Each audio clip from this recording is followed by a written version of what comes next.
Everyone and welcome back to our channel.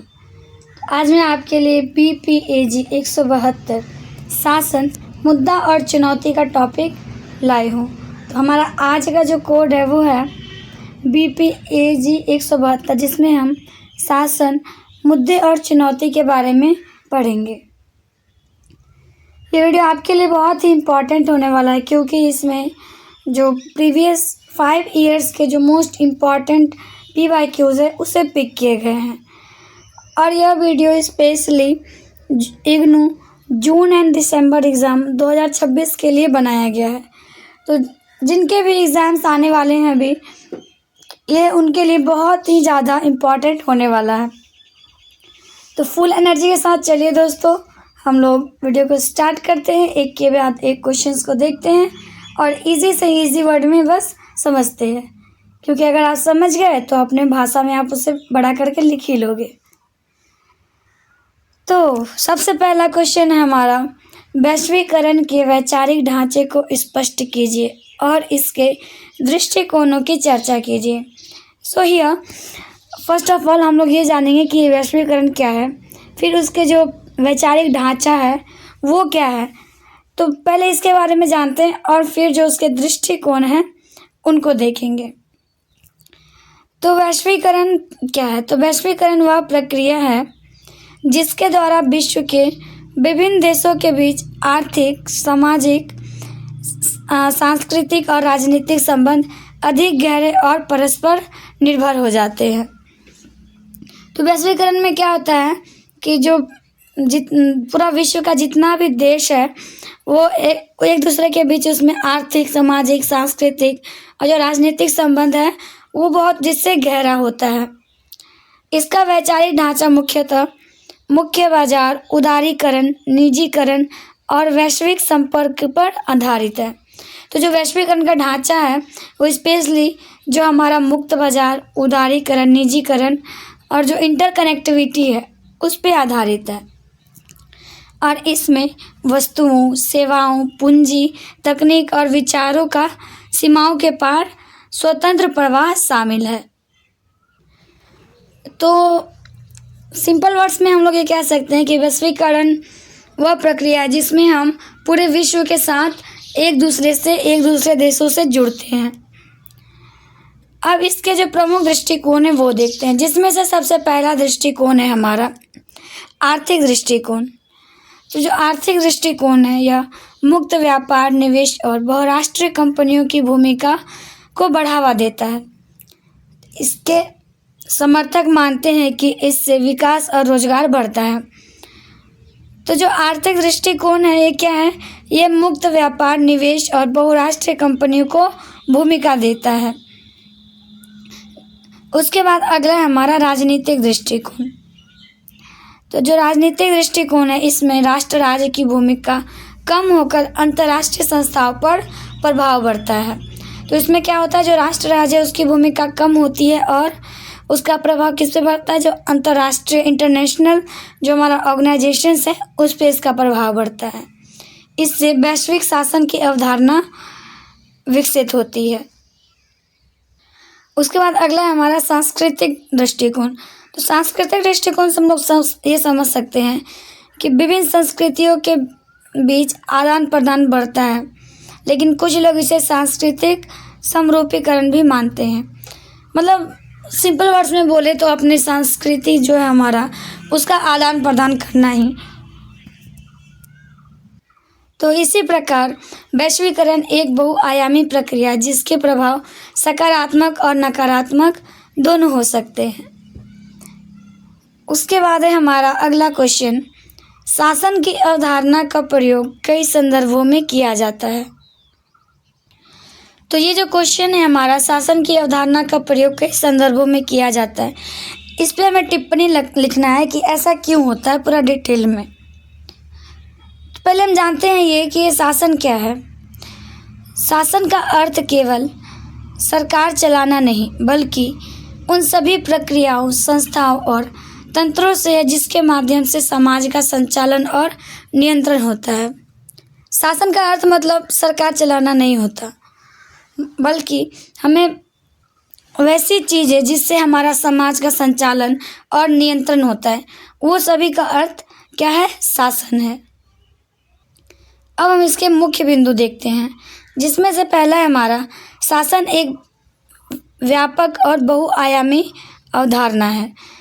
तो शासन क्या है? एक बहुत ही व्यापक और बहुआयामी अवधारणा है। इसमें सरकार के साथ साथ निजी क्षेत्र, नागरिक समाज, एनजीओज और आम जनता की भागीदारी होती है।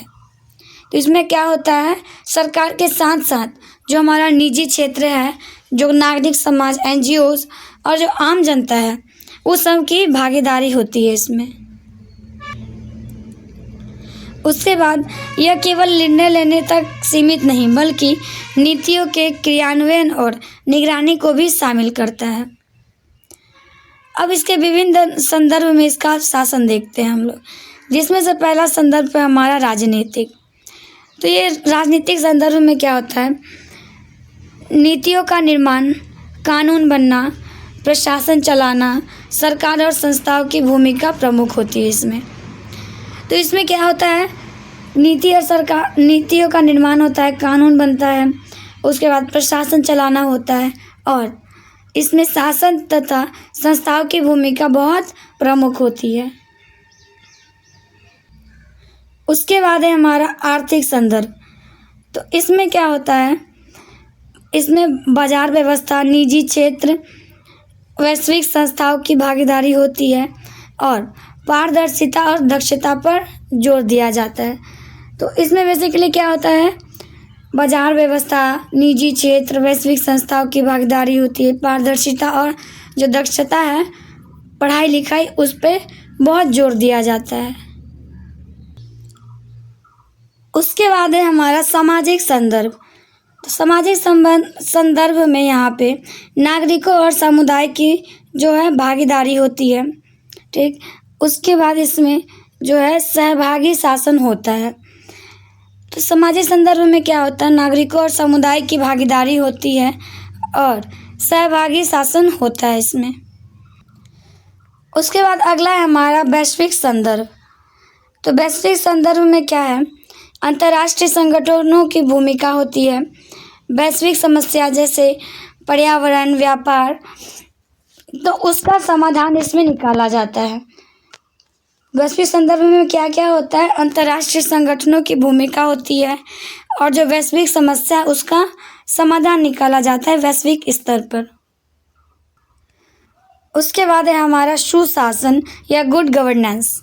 तो इसमें क्या होता है कि पारदर्शिता, जवाबदेही, विधि का शासन, समानता और समावेशिता होता है। तो सुशासन में क्या होता है? पारदर्शिता, जवाबदेही, विधि का शासन, समानता और समावेशिता होता है। तो एट द एंड हम लोग देख सकते हैं कि शासन एक समग्र प्रक्रिया है जो विभिन्न स्तरों और संदर्भों में कार्य करती है और समाज के प्रभावी संचालन के लिए आवश्यक है। तो जो हमारा शासन है वो क्या है? एक समग्र प्रक्रिया है जो विभिन्न स्तरों और संदर्भों में कार्य करता है और जो हमारा समाज है उसको प्रभावी और एक नियंत्रण तरीके से चलाने में बहुत आवश्यक होता है। अब हम आगे बढ़ते हैं। आई होप सभी को अच्छे से समझ आ रहा होगा। अगर वीडियो अच्छी लग रही हो तो आप वीडियो को लाइक, शेयर, सब्सक्राइब ज़रूर करें और आप हमारे साथ वीडियो के लास्ट तक ज़रूर बने रहें। उसके बाद है हमारा अगला क्वेश्चन जो कह रहा है कि शासन प्रक्रिया में हितधारक भागीदारी के रूपों का वर्णन कीजिए। तो इसमें हम लोग बेसिकली ये जानेंगे कि जो हितधारक भागीदारी है ये हमारी शासन प्रक्रिया में कैसे हेल्पफुल है, क्या भूमिका निभाता है और इसके रूप क्या क्या है। तो हितधारक या स्टेक होल्डर वे व्यक्ति या समूह या फिर संस्थाएं हैं जो शासन की नीतियों और निर्णयों से प्रभावित होते हैं। तो हितधारक या स्टेक होल्डर कौन है? वे व्यक्ति, समूह या संस्थाएं जो शासन की नीतियों और निर्णयों से प्रभावित होते हैं या फिर उन्हें प्रभावित करते हैं। शासन में उनकी भागीदारी से निर्णय अधिक प्रभावी और लोकतांत्रिक बनते हैं। अब इसके हम देखेंगे जो मुख्य रूप हैं वो। तो इस जिसमें से सबसे पहला हमारा सूचनात्मक भागीदारी। तो सूचनात्मक भागीदारी सरकार नागरिकों को योजनाओं और नीतियों की जानकारी देती है। एक तरफा संचार होता है इसमें क्या होता है कि सरकार जो है नागरिकों को जो भी योजनाएं बनाते हैं और जो नीति बनाते हैं उसकी जानकारी देते हैं। और इसमें क्या होता है, एक तरफा संचार होता है, वन वे कम्युनिकेशन। उसके बाद दूसरा है हमारा परामर्शात्मक भागीदारी। इसमें होता क्या है बेसिकली कि जनता, विशेषज्ञ और संगठनों से सुझाव लिए जाते हैं, जैसे जन सुनवाई, सर्वेक्षण। तो परामर्शात्मक भागीदारी में क्या होता है, जनता और विशेषज्ञ या फिर जो संगठन होता है उन सबसे सुझाव लिया जाता है। उसके बाद तीसरा है हमारा सक्रिय भागीदारी। तो सक्रिय भागीदारी इसमें जो है हितधारक सीधे निर्णय प्रक्रिया में शामिल होते हैं, ठीक। और इसमें समितियों, पंचायतों में भागीदारी होती है। तो इसमें जो हितधारक होते हैं, स्टेक होल्डर, वो लोग सीधे निर्णय प्रक्रिया में शामिल होते हैं, समितियों, पंचायतों में फिर भागीदारी होती है उनकी। उसके बाद अगला है हमारा सहभागी निर्णय निर्माण। तो इसमें क्या होता है बेसिकली कि सरकार और हितधारक मिलकर निर्णय लेते हैं। सहभागी निर्णय निर्माण में क्या होता है, सरकार और जो हितधारक हैं वो मिलकर निर्णय लेते हैं। लोकतांत्रिक और समावेशी प्रक्रिया इसमें होती है। उसके बाद अगला है हमारा साझेदारी या फिर पार्टनरशिप। सरकार, निजी क्षेत्र और एनजीओ मिलकर कार्य करता है, विकास परियोजनाओं में सहयोग होता है इसमें। तो साझेदारी में जो होता है, सरकार क्या करता है, जो निजी क्षेत्र और जो एनजीओ है उससे मिल के काम करता है। उसके बाद अगला है हमारा सशक्तिकरण। हितधारकों को अधिकार और संसाधन दिए जाते हैं, वे स्वतंत्र रूप से निर्णय ले सकते हैं। तो एट द एंड हम लोग ये देख सकते हैं कि हितधारक भागीदारी से शासन अधिक पारदर्शी, जवाबदेही और प्रभावी बनता है, जिससे जो विकास प्रक्रिया है वो बहुत ही उसके बाद हम आगे बढ़ते हैं और है हमारा अगला प्रश्न, निगमित शासन की अवधारणा की व्याख्या कीजिए और इसके सिद्धांतों को स्पष्ट कीजिए। तो सबसे पहले हम लोग को ये जानना पड़ेगा इसमें कि यह निगमित शासन क्या है। तो इस क्वेश्चन में हम लोग पहले ये जानेंगे कि ये निगमित शासन क्या है, उसके बाद इसके क्या क्या सिद्धांत हैं उसको जानेंगे। तो निगमित शासन का अर्थ उन नियमों, प्रक्रियाओं और प्रणालियों से है जिसके माध्यम से किसी कंपनी का संचालन और नियंत्रण किया जाता है। तो निगमित शासन का अर्थ क्या हो गया कि ऐसा नियम, प्रक्रिया और प्रणाली जिसके द्वारा जो क्या होता है, किसी भी कंपनी का संचालन और नियंत्रण किया जा सकता है। तो वही उसे हम लोग क्या बोलेंगे, निगमित शासन। यह सुनिश्चित करता है कि कंपनी का प्रबंधन पारदर्शी, उत्तरदायी और नैतिक तरीके से कार्य करे। तो यह क्या सुनिश्चित करता है कि जो कंपनी का मैनेजमेंट है वो पारदर्शी हो, वो एक उत्तरदायी और नैतिक तरीके से काम कर रहा हो, जिससे जो है शेयरधारकों, कर्मचारियों, ग्राहकों तथा अन्य हितधारकों के हित सुरक्षित रहे। निगमित शासन का मुख्य उद्देश्य कंपनी में विश्वास बढ़ाना, जोखिम कम करना और दीर्घकालिक विकास सुनिश्चित करना है। तो जो निगमित शासन है उसका मुख्य उद्देश्य क्या है, कंपनी में विश्वास बढ़ाना, जोखिम कम करना और लॉन्ग टाइम के लिए जो विकास है उसको सुनिश्चित करना। उसके बाद हम इसके सिद्धांत देखते हैं आगे चल के कि इसके क्या क्या सिद्धांत हैं। तो जिसमें से पहला सिद्धांत है पारदर्शिता, मतलब ट्रांसपेरेंसी। तो कंपनी को अपनी वित्तीय और प्रबंधकीय जानकारी स्पष्ट रूप से प्रस्तुत करना चाहिए और बहुत ही उससे ट्रांसपेरेंट रहना चाहिए। उसके बाद है उत्तरदायित्व। प्रबंधन और निदेशक मंडल अपने निर्णयों के लिए जिम्मेदार होते हैं। फिर है न्याय संगतता। सभी शेयरधारकों और हितधारकों के साथ समान और निष्पक्ष व्यवहार होना चाहिए। मतलब सब जितने भी लोग हैं उसमें जो इनडायरेक्टली और डायरेक्टली जुड़े हुए हैं उन सब के साथ एक समान और एक बहुत ही निष्पक्ष व्यवहार उन्हें करना चाहिए। अगला है हमारा उत्तरदायित्वशीलता या फिर रिस्पॉन्सिबिलिटी। कंपनी को सामाजिक और नैतिक जो जिम्मेदारी है उसका पालन करना चाहिए। फिर है स्वतंत्रता। निदेशक मंडल में स्वतंत्र निदेशकों की भूमिका महत्वपूर्ण होती है ताकि निष्पक्ष निर्णय लिया जा सके। तो इसी प्रकार जो है निगमित शासन एक ऐसी व्यवस्था है जो कंपनी के सुशासन को सुनिश्चित कर उसे विश्वसनीय और सफल बनाती है। तो शॉर्ट में हम लोग क्या कह सकते हैं कि जो निगमित शासन है एक ऐसी व्यवस्था है जो कंपनी के सुशासन को सुनिश्चित कर उसे बहुत ही भरोसेमंद और फिर सफल बनाता है। अब हम आगे बढ़ते हैं। उसके बाद है हमारा अगला क्वेश्चन जो है जवाबदेही की अवधारणा की व्याख्या कीजिए और पारदर्शिता और जवाबदेही की प्रासंगिकता का उल्लेख कीजिए। तो पहले इसमें हम लोग को पढ़ना पड़ेगा कि ये जो जवाबदेही है वो क्या है, और उसके बाद हम जो है पारदर्शिता और जो जवाबदेही है उसके बारे में देखेंगे। तो जवाबदेही का अर्थ क्या है? जवाबदेही का अर्थ है कि कोई व्यक्ति, संस्था या अधिकारी अपने कार्यों, निर्णयों और नीतियों के लिए उत्तरदायी हो और आवश्यक होने पर उसका स्पष्टीकरण दे। तो जवाबदेही का अर्थ क्या है? जब भी कोई व्यक्ति, संस्था या अधिकारी अपने जो भी कार्य करता है उसके लिए वो उत्तरदायी हो।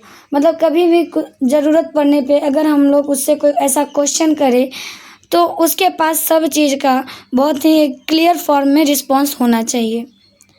यह सुशासन या गुड गवर्नेंस का एक महत्वपूर्ण तत्व है जो यह सुनिश्चित करता है कि सत्ता का सही और जनहित में हो। तो ये क्या सुनिश्चित करता है कि सत्ता का उपयोग सही और जनहित में हो। अब हम आगे देखते हैं जो जवाबदेही है उसके प्रकार। तो बेसिकली इसके दो प्रकार होते हैं जवाबदेही के, जिसमें से पहला है आंतरिक और फिर बाहरी। तो आंतरिक जवाबदेही संगठन के भीतर उच्च अधिकारियों के प्रति जिम्मेदार है, और जो बाहरी जवाबदेही है जनता, मीडिया और अन्य संस्थाओं के प्रति उत्तरदायित्व है। अब हम आगे बढ़ते हैं और देखते हैं पारदर्शिता और जवाबदेही की प्रासंगिकता। तो इससे क्या होता है? पहला, इसमें भ्रष्टाचार की कमी। पारदर्शिता से जानकारी खुली रहती है जिससे गलत कार्यों की संभावना घटती है।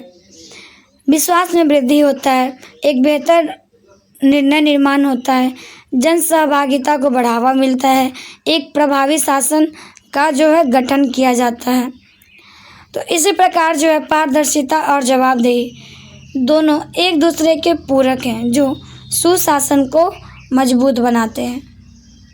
तो एट द एंड हम लोग कह सकते हैं कि पारदर्शिता और जवाबदेही क्या है? एक दूसरे के पूरक हैं जो सुशासन को मजबूत बनाते हैं। उसके बाद हम आगे बढ़ते देखते हैं हमारा अगला क्वेश्चन। तो हमारा अगला क्वेश्चन है शहरी स्थानीय निकायों की कार्यप्रणाली का मूल्यांकन कीजिए।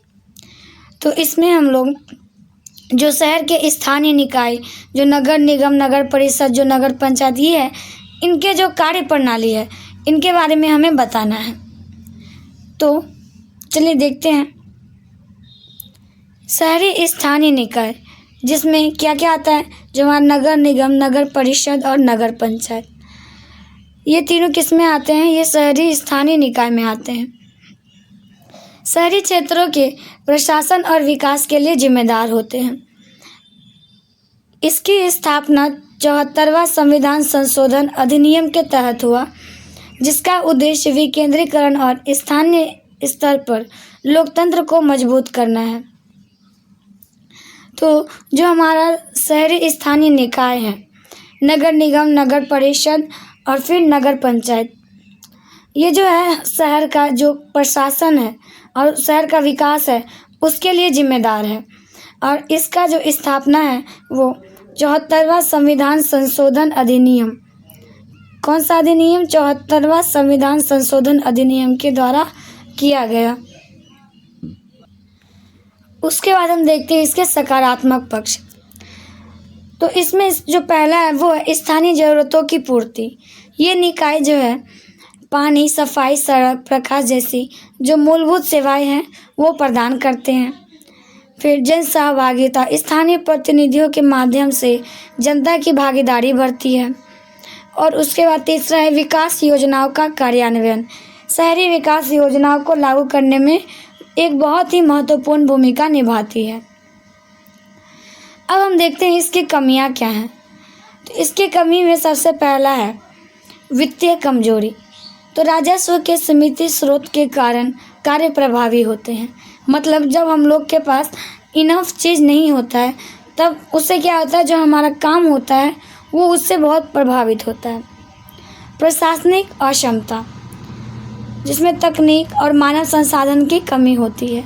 राजनीतिक हस्तक्षेप होता है। फिर योजनाओं का कमज़ोर कार्यान्वयन, और जो कई योजना है वो समय पर पूरा नहीं हो पाता है। तो इसमें हम लोग कैसे सुधार कर सकते हैं, तो आइए देखते हैं इसके सुधार के कुछ पॉइंट्स दिए हैं उन्हें। तो वित्तीय संसाधनों को बढ़ाना, पारदर्शिता और जवाबदेही को मजबूत करना, ई गवर्नेंस का विस्तार करना, और फिर नागरिक सहभागिता को प्रोत्साहित करना। तो इससे क्या कर सकते हैं, इससे जितने भी हमारी प्रॉब्लम्स आ रही है ये करने में, उनका हम लोग सुधार कर सकते हैं। तो इसी प्रकार जो शहरी स्थानीय निकाय लोकतांत्रिक विकेंद्रीकरण का महत्वपूर्ण माध्यम है, लेकिन उनकी कार्य प्रणाली को अधिक प्रभावी बनाने के लिए सुधार आवश्यक है। मतलब ये अभी काम तो कर रहा है, लेकिन इसको हम लोग और भी ज़्यादा प्रभावी बना सकते हैं, और भी ज़्यादा विकासशील बना सकते हैं। उसके बाद हम आगे बढ़ते हैं, देखते हैं हमारा अगला क्वेश्चन। तो हमारा अगला क्वेश्चन है संविधान के संचालन के ढांचे तथा शासन में राज्यकर्ताओं की भूमिका की चर्चा कीजिए। तो इसमें हम लोग देखेंगे कि संविधान के संचालन का जो ढांचा है और जो उसका शासन है, तो इन दोनों को हम लोग देखेंगे कि ये कैसे जो है हमारा राज्य में एक महत्वपूर्ण भूमिका निभाता है। तो पहले हम लोग जानते हैं कि ये संविधान क्या है। तो संविधान किसी देश के शासन का मूल ढांचा प्रदान करता है। तो संविधान क्या करता है, किसी देश के शासन का एक मूल ढांचा प्रदान करता है। भारत में भारतीय संविधान सर्वोच्च कानून है जो सरकार के विभिन्न अंग, विधायिका, कार्यपालिका और न्यायपालिका के अधिकारों और कर्तव्यों को निर्धारित करता है। इसका उद्देश्य सत्ता का संतुलन बनाए रखना और नागरिकों के अधिकारों की रक्षा करना है। अब देखते हैं इसका जो संचालन ढांचा है संविधान का, उसके बारे में, जिसमें से सबसे पहले आता है हमारा विधायिका। तो विधायिका यह कानून बनाने का कार्य करती है, जैसे संसद और राज्य विधानसभाएं। तो जो हमारा संसद और राज्य विधानसभाएं हैं वो क्या करती हैं, वो कानून बनाने का कार्य करती है। तो उन्हें हम लोग क्या कहते हैं, विधायिका कहते हैं। उसके बाद अगला है हमारा कार्यपालिका। तो ये जो कार्यपालिका है, यह जो कानून है उसको लागू करने में मदद करता है। मदद क्या, मतलब यही लागू करवाता है, जैसे राष्ट्रपति, प्रधानमंत्री और मंत्रिपरिषद। तो ये लोग क्या करते हैं, विधायिका कानून बनाता है और ये लोग उस कानून को लागू करते हैं। कौन कौन, राष्ट्रपति, प्रधानमंत्री और जो भी मंत्रिपरिषद के लोग होते हैं वो। उसके बाद है न्यायपालिका। तो न्यायपालिका कानूनों की व्याख्या और न्याय प्रदान करती है और यही जो है हमारे संविधान की रक्षा करती है। तो न्यायपालिका क्या करती है, ये कानूनों की व्याख्या और न्याय प्रदान करती है और यही एक बहुत ही महत्वपूर्ण रोल निभाता है कि यह हमारे संविधान की रक्षा करती है। उसके बाद हम अगला देखते हैं कि राज्यकर्ताओं की भूमिका। तो राज्यकर्ताओं की भूमिका में सबसे पहला है हमारा राजनीतिक नेतृत्व। राजनीतिक नेतृत्व नीतियों का निर्माण और शासन का संचालन करती है। तो राज्यकर्ताओं की भूमिका में सबसे पहला है हमारा राजनीतिक नेतृत्व, जो नीतियों का निर्माण करता है और शासन का संचालन करता है। उसके बाद अगला है हमारा नौकरशाही। यह योजनाओं और नीतियों का क्रियान्वयन करता है। और उसके बाद जो न्यायपालिका है वो अधिकारों की रक्षा और विवादों का समाधान करती है। फिर लास्ट में आता हमारा नागरिक समाज और मीडिया। सरकार की जवाबदेही सुनिश्चित करता है और जनमत बनाता है। तो इसी प्रकार हम लोग कह सकते हैं कि संविधान का ढांचा विभिन्न राज्य कर्ताओं के समन्वय के सुचारू रूप में कार्य करती है और लोकतंत्र को मजबूत बनाता है। संविधान क्या करता है? संविधान का ढांचा विभिन्न राज्यकर्ताओं के समन्वय में सुचारू रूप से काम करता है और जो हमारा लोकतंत्र डेमोक्रेसी है उसको बहुत ही ज़्यादा मजबूत है। हमारा अगला क्वेश्चन जो कह रहा है शासन के द्वारा लोकतंत्र को मजबूत बनाने के उपायों की व्याख्या कीजिए। मतलब इसमें हमें बताना है कि शासन के द्वारा हम जो लोकतंत्र है उसको कैसे मजबूत कर सकते हैं और उसके क्या क्या उपाय हैं। लोकतंत्र को सशक्त बनाने में शासन की महत्वपूर्ण भूमिका होती है। प्रभावी और पारदर्शी शासन से नागरिकों का विश्वास बढ़ता है और लोकतांत्रिक संस्थाएं मजबूत होती है। अब हम देखते हैं इसके प्रमुख उपाय, जिनमें से पहला है हमारा पारदर्शिता या फिर ट्रांसपेरेंसी। सरकारी कार्यों और निर्णयों को खुला और स्पष्ट रखना ताकि जनता को जानकारी मिल सके। तो पारदर्शिता भी एक उपाय है, पहला उपाय, जिसमें जो सरकार है वो कार्य और जो भी नियम कानून है वो सबको खुला और स्पष्ट रखेगा, जिससे जनता को जो है सब कुछ मतलब पारदर्शी दिखेगा, सब कुछ उन्हें पता रहेगा। अगला है हमारा जवाबदेही। तो इसमें अधिकारी और नेताओं को अपने कार्यों के लिए उत्तरदायी बनाना, जिससे भ्रष्टाचार कम हो। जवाबदेही में क्या करना है कि अधिकारियों और नेताओं को जो उसके कार्य है उसके लिए उत्तरदायी बनाना है। अगला है हमारा जन सहभागिता। नीतियों और निर्णयों में नागरिकों की भागीदारी बढ़ाना, जैसे ग्राम सभा और जन सुनवाई। अगला है हमारा रूल ऑफ लॉ या फिर कानून का शासन। सभी के लिए एक समान कानून लागू करना और न्याय सुनिश्चित करना। अगला है विकेंद्रीकरण। विकेंद्रीकरण मतलब इसमें शक्ति को स्थानीय स्तर पर बांटना, जिससे निर्णय तेजी और प्रभावी ढंग से लिया जा सके। और फिर ई गवर्नेंस। डिजिटल तकनीक का उपयोग कर सेवाओं को सरल, तेज और पारदर्शी बनाना। और फिर अगला है स्वतंत्र मीडिया और न्यायपालिका। ये संस्थाएं सरकार की निगरानी कर लोकतंत्र को सुनिश्चित बनाए रखती हैं। तो इसी प्रकार जो सुशासन के उपाय हैं लोकतंत्र को अधिक मजबूत, उत्तरदायी और प्रभावी बनाते हैं। उसके बाद हम आगे बढ़ते हैं, देखते हैं हमारा अगला क्वेश्चन। तो हमारा अगला क्वेश्चन है कि वर्तमान युग में शासन की चुनौतियों तथा नौकरशाही की बदलती भूमिका का वर्णन करें।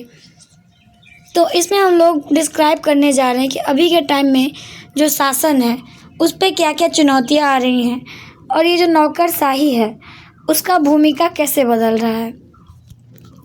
तो वर्तमान समय में शासन कई जटिल चुनौतियों का सामना कर रहा है। वैश्वीकरण, तकनीकी विकास और बढ़ती जनसंख्या ने प्रशासन को अधिक जटिल बना दिया है। तो अभी क्या हुआ है, जो वैश्वीकरण है, हमारा तकनीकी विकास और जो जनसंख्या बढ़ रहा है वो हमारे प्रशासन को और भी ज़्यादा जटिल बना दिया है। अब देखते हैं हम इसकी मुख्य चुनौती। तो पहला चुनौती है हमारा भ्रष्टाचार। तो भ्रष्टाचार जो है प्रशासनिक पारदर्शिता की कमी से सुशासन प्रभावित होती है। तो इसमें क्या होता है कि जब भी प्रशासनिक पारदर्शिता में कमी होती है तो उससे हमारा सुशासन प्रभावित होता है। अगला है हमारा तकनीकी बदलाव। डिजिटल युग में कई तकनीकों को अपनाना एक बड़ी चुनौती है। मतलब हम सभी डिजिटल चीज़ों को नहीं अपना सकते, उसमें बहुत हमें रिस्क होता है। अगला है हमारा जन अपेक्षा में वृद्धि। नागरिक बेहतर और त्वरित सेवाएं चाहते हैं। असमानता और गरीबी, सामाजिक आर्थिक असंतुलन को कम करना कठिन हो रहा है।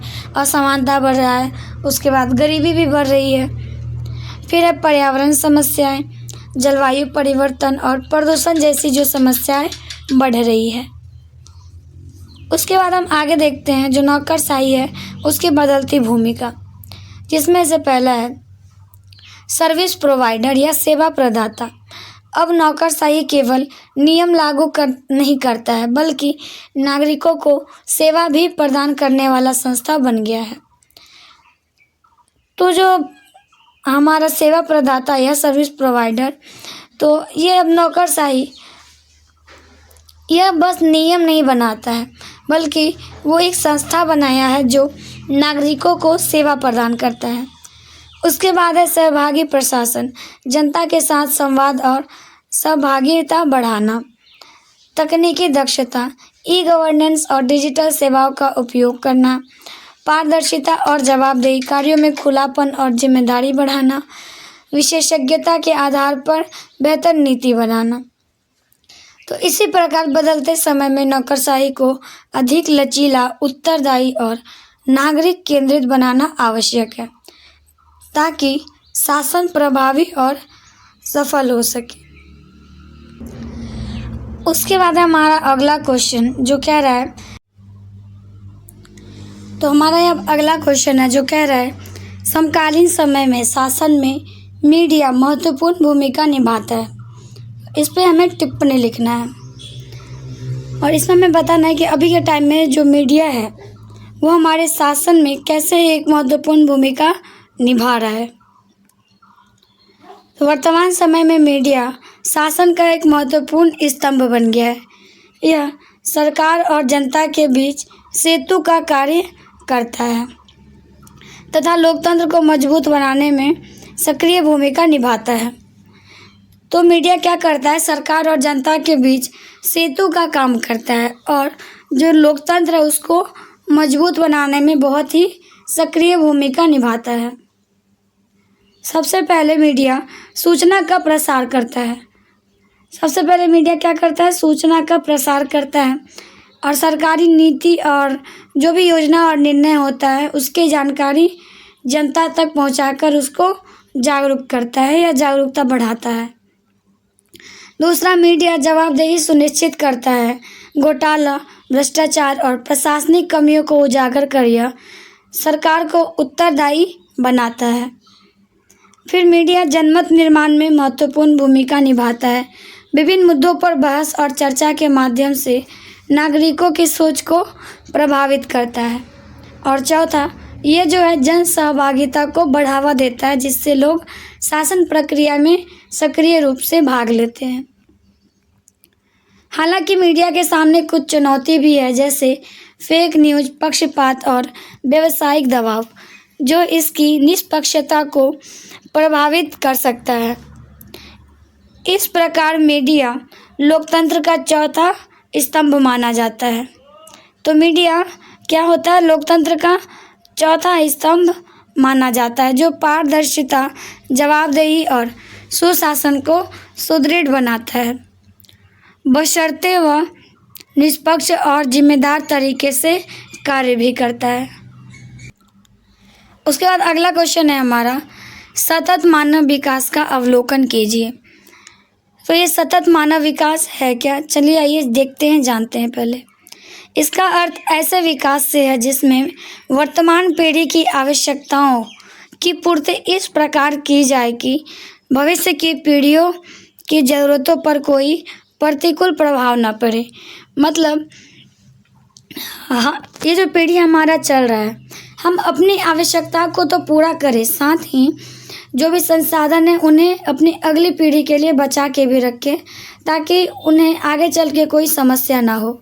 यह अवधारणा संयुक्त राष्ट्र विकास कार्यक्रम द्वारा प्रमुख रूप से विकसित किया गया। उसके बाद इसका मुख्य उद्देश्य केवल आर्थिक वृद्धि नहीं बल्कि मानव के जीवन स्तर, स्वास्थ्य, शिक्षा और पर्यावरण संरक्षण को संतुलित रूप से सुधारना है। इसके मुख्य घटक में है आर्थिक विकास, सामाजिक विकास, पर्यावरणीय संतुलन, समानता और न्याय। और इसके जो महत्व है वो है यह गरीबी उन्मूलन में सहायता होता है, जीवन गुणवत्ता में सुधार करता है, पर्यावरण संरक्षण करता है और एक लॉन्ग टाइम विकास को सुनिश्चित करता है। तो सतत विकास, मानव विकास मानव केंद्रित दृष्टिकोण अपनाते हुए विकास को समावेशी, न्यायपूर्ण और पर्यावरण के अनुकूल बनाता है। इस प्रकार यह वर्तमान और भविष्य दोनों के लिए संतुलित और टिकाऊ प्रगति का मार्ग प्रशस्त करता है। अब है हमारा अगला क्वेश्चन जो कह रहा है कि विकेंद्रीकरण तथा स्थानीय शासन के आयामों का परीक्षण कीजिए। तो सबसे पहले हम जानेंगे विकेंद्रीकरण और उसके बाद देखेंगे स्थानीय शासन के आयाम। तो विकेंद्रीकरण का अर्थ सत्ता, संसाधनों और निर्णय लेने की प्रक्रिया को केंद्र स्तर से हटाकर राज्य और स्थानीय स्तर पर स्थानांतरित करना है। तो विकेंद्रीकरण का मतलब ये हो जाता है कि जितना भी सत्ता, संसाधन और निर्णय लेने का जो प्रक्रिया है वो केंद्र सरकार से हटाकर हम राज्य और जो स्थानीय स्तर पर है उनको स्थानांतरित कर दे। भारत में इसे संस्थागत रूप 73वां संविधान संशोधन और 74वां संविधान संशोधन अधिनियम के माध्यम से मिला। तो भारत में इसे संस्थागत रूप कब मिला? 73वां संविधान संशोधन और 74वां संविधान संशोधन अधिनियम के माध्यम से मिला, जिससे स्थानीय शासन को मजबूती मिली। अब इसके जो है स्थानीय शासन के दो प्रमुख आयाम हैं, जिसमें से पहला है राजनीतिक आयाम और दूसरा है हमारा प्रशासनिक आयाम। तो ये जो राजनीतिक आयाम है ये स्थानीय निकाय के माध्यम से जनता की सीधी भागीदारी सुनिश्चित करता है। तो राजनीतिक आयाम जो है स्थानीय निकाय के माध्यम पंचायत या जो नगर निकाय है उनके माध्यम से जनता का सीधा भागीदारी सुनिश्चित करता है। और अगला है हमारा प्रशासनिक आयाम। तो प्रशासनिक आयाम क्या करता है? स्थानीय स्तर पर योजनाओं का निर्माण और कार्यान्वयन अधिक प्रभावी ढंग से होता है। इसमें क्या होता है? स्थानीय स्तर पर जो योजना का निर्माण होता है उसमें काम होता है वो बहुत ही प्रभावी ढंग से होता है। इसके बाद और भी 2-3 आयाम हैं, जैसे वित्तीय आयाम जो स्थानीय निकायों को कर लगाने और संसाधन जुटाने का अधिकार देता है। और अगला है सामाजिक आयाम जो वंचित वर्ग के लिए आरक्षण में समावेशी विकास को बढ़ावा देता है। उसके बाद जो है जवाबदेही और पारदर्शिता। स्थानीय स्तर पर शासन अधिक उत्तरदायी और पारदर्शी होता है क्योंकि जनता सीधे निगरानी करती है। तो एट द एंड हम लोग देख सकते हैं कि विकेंद्रीकरण से शासन अधिक लोकतांत्रिक, प्रभावी और जन केंद्रित बनता है, परंतु इसकी सफलता के लिए पर्याप्त संसाधन, क्षमता और पारदर्शिता आवश्यक है। तो यहाँ पे हमने देखा विकेंद्रीकरण और जो हमारा क्या था स्थानीय शासन के आयाम। अब हम आगे बढ़ते हैं और देखते हैं हमारा अगला क्वेश्चन। तो हमारा अगला क्वेश्चन है शासन की अवधारणा तथा प्रकारों की व्याख्या कीजिए। तो इसमें हम शासन के बारे में पढ़ेंगे कि शासन है क्या और जो उसके प्रकार हैं उनके बारे में पढ़ेंगे। तो पहले हम जानते हैं कि शासन क्या है। शासन का अर्थ उन प्रक्रियाओं, संस्थाओं और तंत्रों से है जिनके माध्यम से किसी देश या संगठन का संचालन किया जाता है। तो शासन का अर्थ क्या है? ऐसा प्रक्रिया, संस्था या फिर तंत्र जिसके माध्यम से कोई देश में या फिर कोई संगठन का उसे संचालन किया जाता है। यह केवल सरकार तक सीमित नहीं है बल्कि इसमें निजी क्षेत्र, नागरिक समाज और अन्य हितधारकों की भागीदारी भी शामिल होती है।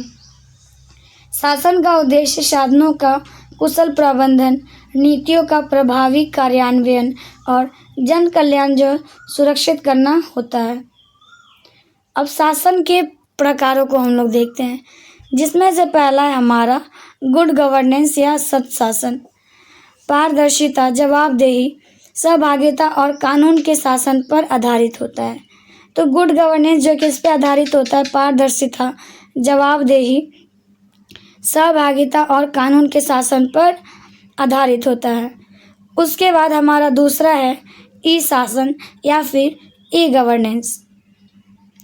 तो यह सूचना और संचार प्रौद्योगिकी के माध्यम से सेवाओं को सरल, तेज और पारदर्शी बनाता है। अगला है वैश्विक शासन या ग्लोबल गवर्नेंस।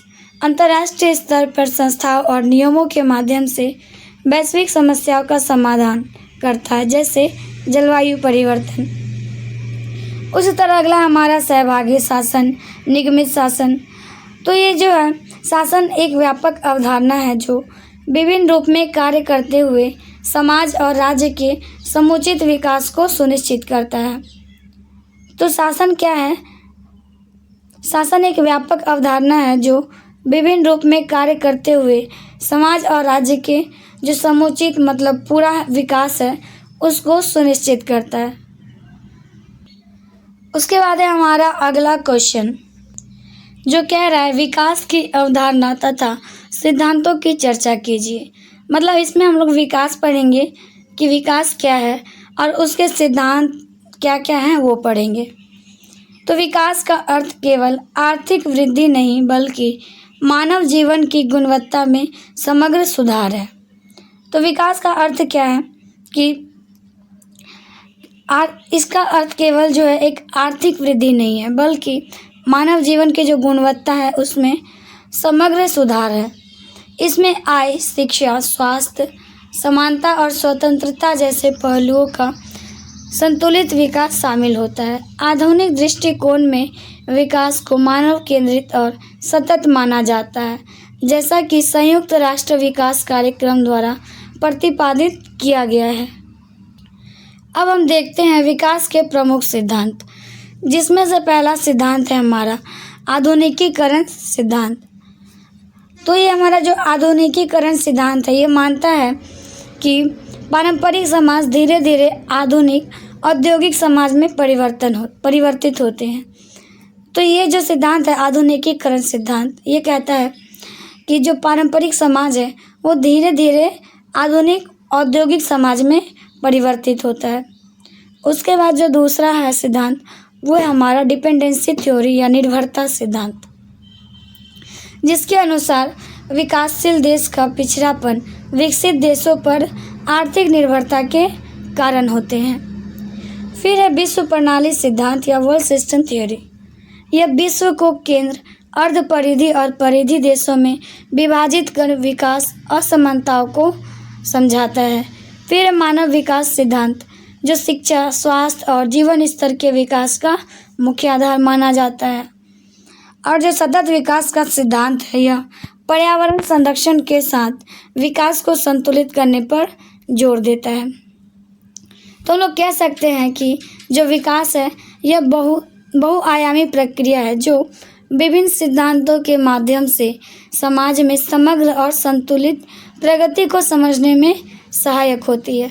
तो विकास क्या है? विकास एक बहुआयामी प्रक्रिया है जो विभिन्न सिद्धांतों के माध्यम से समाज के समग्र और संतुलित प्रगति को समझने में तो अगला क्वेश्चन है हमारा वैश्वीकरण के परिणाम स्वरूप नौकरशाही की भूमिका में रूपांतरण आ रहा है। तो यहाँ पे एक कह रहा है कि वैश्वीकरण के परिणाम स्वरूप जो नौकरशाही है उसकी भूमिका में रूपांतरण आ रहा है। तो इसका हमें विस्तृत वर्णन देना है कि ये कैसे क्या हो रहा है इसमें। तो वैश्वीकरण के प्रभाव से शासन और प्रशासन की प्रकृति में व्यापक परिवर्तन आया है, जिसके कारण नौकरशाही की पारंपरिक भूमिका भी बदल रही है। पहले नौकरशाही मुख्यतः नियमों के पालन और नियंत्रण पर केंद्रित थे, लेकिन अब यह अधिक लचीली, दक्ष और परिणाम उन्मुख बन रही है। अब इसके रूपांतरण के जो प्रमुख पहलू हैं उन्हें देखते हैं हम। इसमें से पहला है नीति निर्माण में सक्रिय भूमिका। नौकरशाही केवल नीतियों की लागू करने वाली नहीं बल्कि वैश्विक मानकों और अनुभवों के आधार पर नीतियों के निर्माण में भी भाग लेती है। सार्वजनिक निजी साझेदारी निजी क्षेत्र के साथ सहयोग बढ़ा है, जिससे विकास परियोजना में दक्षता आई है। तकनीकी दक्षता, ई गवर्नेंस और डिजिटल सेवाओं के माध्यम से कार्य अधिक पारदर्शी और तेज हुआ है। नागरिक केंद्रित दृष्टिकोण, सेवाओं को जनता की आवश्यकताओं के अनुसार सरल और सुलभ बनाया जा रहा है। और फिर आखिरी हमारा वैश्विक समन्वय। अंतर्राष्ट्रीय संस्थाओं जैसे विश्व बैंक और अंतर्राष्ट्रीय मुद्रा कोष के साथ समन्वय बढ़ा है। तो इसी प्रकार वैश्वीकरण ने नौकरशाही को अधिक उत्तरदायी, पारदर्शी और नवाचारपूर्ण बना दिया है, जिससे शासन अधिक प्रभावी और आधुनिक बना रहा है। तो इससे हमारा शासन क्या हो रहा है, अधिक प्रभावी और आधुनिक बन रहा है। उसके बाद देखते हैं हम अपना अगला क्वेश्चन। तो हमारा अगला क्वेश्चन कह रहा है कि कॉरपोरेट शासन की अवधारणा तथा सिद्धांतों का वर्णन कीजिए। तो बेसिकली इसमें हम लोग जो कॉरपोरेट शासन है उसके बारे में जानेंगे कि है क्या, और उसके बाद उसके जो सिद्धांत हैं उनको देखेंगे। तो कॉरपोरेट शासन का अर्थ उन नियमों, प्रक्रियाओं और संस्थागत व्यवस्थाओं से जिनके माध्यम से किसी कंपनी का संचालन और नियंत्रण किया जाता है। तो कॉरपोरेट शासन का मतलब क्या है कि ऐसे नियम, प्रक्रिया और जो संस्थागत व्यवस्था से है जिसके माध्यम से कोई भी कंपनी का जो संचालन है और उसका नियंत्रण है वो दोनों किया जा सके। इसका उद्देश्य कंपनी के प्रबंधन को पारदर्शी, उत्तरदायी और नैतिक बनाना है, ताकि शेयरधारकों, कर्मचारियों और अन्य हितधारकों के हितों की रक्षा हो सके। अब हम आगे देखते हैं इसके सिद्धांत। सिद्धांत में पहला है पारदर्शिता, उसके बाद जवाबदेही, न्याय संगतता, उत्तरदायित्व, स्वतंत्रता। तो इस प्रकार जो है कॉर्पोरेट शासन एक प्रभावी प्रबंधन प्रणाली है जो कंपनी की विश्वसनीयता, स्थिरता और सफलता को जो है सुनिश्चित करता है। तो आप नीचे स्क्रॉल करके रोक के उसे अच्छे से पढ़ भी सकते हैं डिटेल में। अगला हमारा पारदर्शिता और जवाबदेही सुनिश्चित करने की कार्यविधि पर टिप्पणी लिखिए। तो इसमें हम पढ़ेंगे कि पारदर्शिता और जवाबदेही को हम लोग कैसे सुनिश्चित करते हैं। पारदर्शिता और जवाबदेही सुशासन के मूल तत्व है। इन्हें सुनिश्चित करने के लिए विभिन्न संस्थागत और कानूनी क्रियाविधियां अपनाई जाती है। इसकी मुख्य कार्यविधियों में पहला है हमारा सूचना का अधिकार। सूचना का अधिकार नियम 2005 नागरिकों को सरकारी सूचना तक पहुंच प्रदान करता है, जिससे प्रशासन में खुलापन बढ़ता है। तो पहला हमारा क्या है, सूचना का अधिकार। तो ये जो अधिनियम है 2005 में पारित हुआ था, जो नागरिकों को सरकारी सूचनाओं तक पहुंच प्रदान करता था। उसके बाद अगला हमारा सामाजिक लेखा परीक्षा। सरकारी योजनाओं का मूल्यांकन स्वयं जनता द्वारा किया जाता है, जिससे भ्रष्टाचार पर नियंत्रण होता है। और फिर तीसरा है ई गवर्नेंस। डिजिटल प्लेटफॉर्म के माध्यम से सेवाएं ऑनलाइन उपलब्ध होने से प्रक्रियाएं पारदर्शी और तेज होती है। लोकपाल एवं लोकायुक्त। लोकपाल और लोकायुक्त भ्रष्टाचार की जांच और शिकायतों के निवारण के लिए कार्य करते हैं। निगरानी एवं लेखा प्रणाली। तो सीएजी जैसी संस्थाएं सरकारी खर्चा का ऑडिट कर जवाबदेही सुनिश्चित करती है। मीडिया और नागरिक समाज संस्थाएं शासन की निगरानी कर अनियमितताओं को उजागर करती है। तो इन कार्यविधियों के माध्यम से शासन में पारदर्शिता और जवाबदेही को मजबूत किया जाता है, जिससे सुशासन और जन विश्वास में वृद्धि होता है। उसके बाद है हमारा अगला क्वेश्चन जो कह रहा है कि समुदायों को सशक्त बनाने के लिए समावेशन सुनिश्चित करने के सहभागी साधनों की चर्चा कीजिए। तो इसमें क्या कह रहा है, समुदायों को सशक्त बनाने के लिए जो इंक्लूजन है उसको सुनिश्चित करने के सहभागी साधन का हमें चर्चा करना है। तो समावेशन या फिर इंक्लूजन का अर्थ है समाज के सभी वर्गों, विशेषकर कमजोर और वंचित समूह, उनको विकास प्रक्रिया में समान अवसर और भागीदारी देना। तो इसका क्या अर्थ है कि ये समाज के सभी वर्ग को विकास प्रक्रिया में समान अवसर और भागीदारी देगा, और स्पेशली कमज़ोर और जो वंचित समूह हैं उनको। समुदाय को सशक्त बनाने के लिए सहभागी साधनों का विशेष महत्व है। उसके बाद हम देखते हैं जो इसके मुख्य सहभागी साधन हैं उनको, जिसमें से पहला है ग्राम सभा एवं जन सुनवाई। स्थानीय स्तर पर लोगों को निर्णय प्रक्रिया में शामिल कर उनकी समस्याओं और सुझावों को महत्व दिया जाता है। सामाजिक लेखा परीक्षा, जनता द्वारा योजनाओं की निगरानी से पारदर्शिता और जवाबदेही बढ़ती है। स्वयं सहायता समूह महिलाओं और कमजोर वर्गों को आर्थिक व सामाजिक रूप से सशक्त बनाते हैं। सामुदायिक आधारित संगठन स्थानीय समस्याओं के समाधान में समुदाय की सक्रिय भागीदारी सुनिश्चित करती है। फिर ई भागीदारी मतलब डिजिटल माध्यम के जरिए लोगों को भागीदार बनाना, आरक्षण और प्रतिनिधित्व। तो इन साधनों से सामाजिक समानता, जागरूकता और आत्मनिर्भरता बढ़ती है, जिससे समुदाय मजबूत होते हैं। तो निष्कर्षतः हम लोग यह देख सकते हैं या कह सकते हैं कि सहभागी साधन समावेशी विकास को बढ़ावा देते हैं और समुदायों को सशक्त, आत्मनिर्भर तथा सक्रिय बनाते हैं। अब हम आगे बढ़ते हैं, जिसमें से हमारा शॉर्ट क्वेश्चन है जो हमारे 200 मार्क्स के होते हैं, जिनमें हमें संक्षिप्त टिप्पणियाँ लिखनी होती है। तो हमारा इसमें से पहला टॉपिक है सतत विकास का लक्ष्य। तो सतत विकास लक्ष्य 17 वैश्विक लक्ष्य है। तो ये कैसा लक्ष्य है? यह एक वैश्विक लक्ष्य है जिन्हें संयुक्त राष्ट्र ने 2015 में अपनाया। इनका उद्देश्य 2030 तक गरीबी समाप्त करना, गुणवत्ता शिक्षा, स्वास्थ्य, लैंगिक समानता, स्वच्छ जल, स्वच्छ ऊर्जा और पर्यावरण संरक्षण सुनिश्चित करना है। तो ये जो सतत विकास लक्ष्य है, यह एक वैश्विक लक्ष्य है, इंटरनेशनल गोल है, जो संयुक्त राष्ट्र ने 2015 में अपनाया था।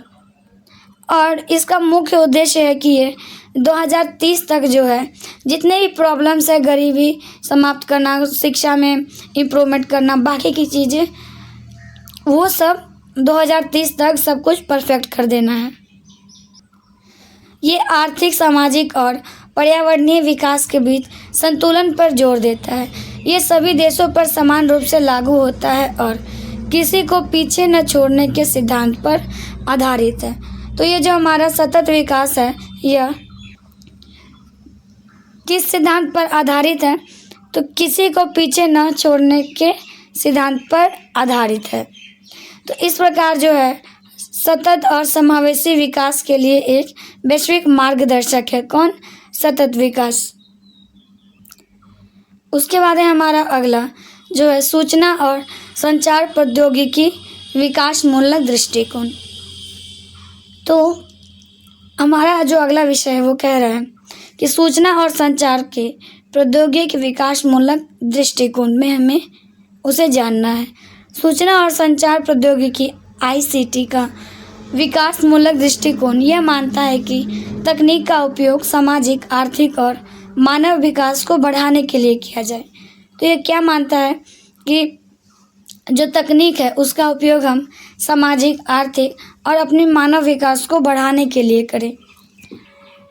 इसके माध्यम से शिक्षा, स्वास्थ्य, कृषि और शासन सेवाओं को अधिक सुलभ और सस्ता बनाया जा सकता है। तो भारत में डिजिटल इंडिया जैसी पहले डिजिटल समावेशन को बढ़ावा देती है। इससे ग्रामीण शहरी अंतर कम होता है, पारदर्शिता और जवाबदेही बढ़ती है तथा रोजगार के नए अवसर उत्पन्न होते हैं। तो इसी प्रकार ICT विकास को तेज, समावेशी और टिकाऊ बनाने का महत्वपूर्ण साधन है। तो ICT क्या है?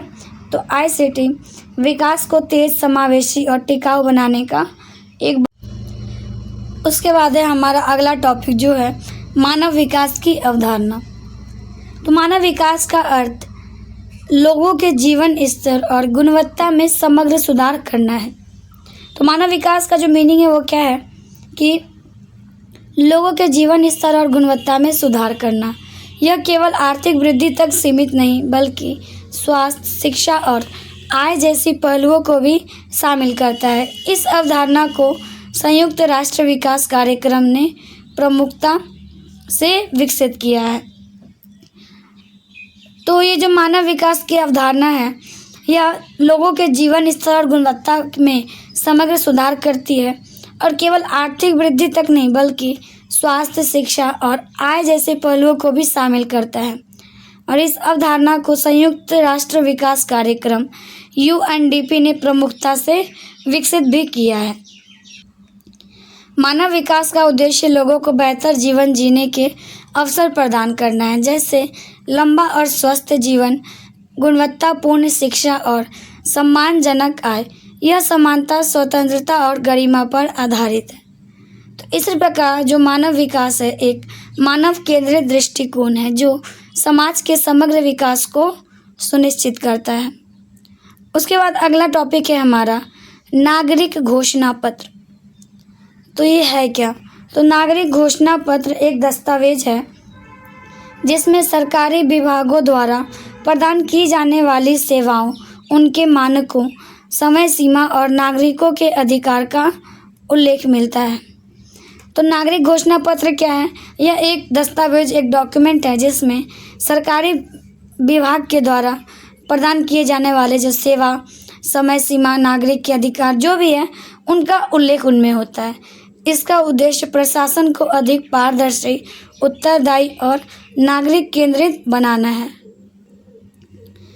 भारत में यह पहल 1997 में शुरू की गई थी, जिसका लक्ष्य सेवा की गुणवत्ता में सुधार और शिकायत निवारण को प्रभावी बनाना था। तो भारत में इसका पहल कब शुरू किया गया था? तो ये 1997 में शुरू किया गया था। अब हम देखते हैं इसके मुख्य तत्व को। तो इसके मुख्य तत्व है सेवाओं की स्पष्ट जानकारी, समय सीमा का निर्धारण, शिकायत का निवारण तंत्र। तो इसी प्रकार नागरिक घोषणा पत्र सुशासन को मजबूत करता है और नागरिकों का विश्वास बढ़ाता है। तो हमारे जितने भी क्वेश्चंस थे वो यहीं पे समाप्त होते हैं। आई होप सभी को अच्छे से समझ आ गया होगा और हमारी ये पूरी प्रयास रहेगी कि हम आपको इजी से इजी लैंग्वेज में सब कुछ पढ़ाएं और समझाएं। अगर वीडियो अच्छी लगी हो लाइक, शेयर और सब्सक्राइब ज़रूर करें। और आपको अगर ये PDF चाहिए हो तो आप हमसे कांटेक्ट करके ये परचेज़ कर लें। Thank you for watching. मिलते हैं अगली वीडियो में।